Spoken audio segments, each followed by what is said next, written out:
Adam, thanks. Data indicates that renters are much more likely to be evicted in South Carolina than in most other states. Experts say it's because of factors including the state's rapid population growth coupled with its lack of affordable housing. A big issue for our economy. On top of that, the cost is relatively low for landlords to initiate eviction proceedings. Our State House reporter Mary Green explains why lawmakers and what lawmakers are hoping to do about it.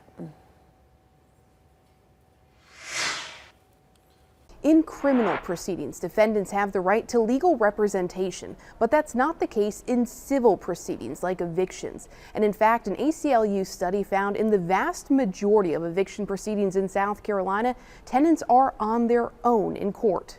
When someone's facing eviction, the impact that it can have on education for their children, the impact that it can have on healthcare, the impact that it can have on their livelihoods and them being able to work. State Representative Marvin Pendarvis says he sees it every day in his home district in North Charleston, considered the eviction capital of the U.S. Pre-pandemic data from Princeton's eviction lab found North Charleston had the nation's highest eviction rate, with Columbia not too far behind in the top 10. More recent, though incomplete data, shows Greenville County's rate is elevated too. I think it just has all kind of spiraled into the perfect storm. A study from the ACLU found once they get to court, 99% of tenants facing eviction proceedings in South Carolina lack legal representation. If you're behind on rent, it figures that you probably cannot afford a lawyer. Statistics are overwhelmingly in favor of the landlords being able to get an eviction if someone's not represented. Pendarvis has filed a bill with bipartisan backing that would establish eviction right to counsel in South Carolina,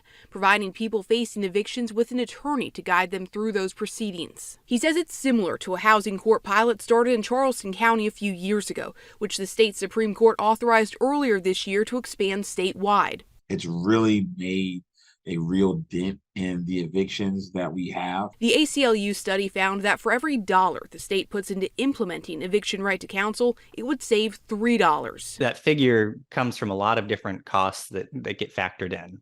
For example, the costs of juvenile justice, child welfare, education of homeless students. And a stat that advocates say is just as important. The study found right to counsel could prevent nearly 20,000 South Carolinians from experiencing major housing disruption. I'm hoping that as time moves forward, it's an issue that we take a little bit more seriously and an issue that we do something about. This bill didn't advance in the legislature last year, but lawmakers can take it up when they return here next month. A companion bill in the Senate has also been filed.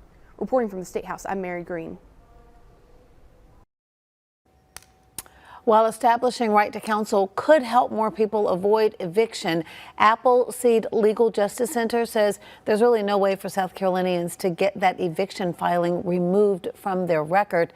And they say that can hurt them on future housing applications. So what they'd like to see is legislation passed that would change that as well.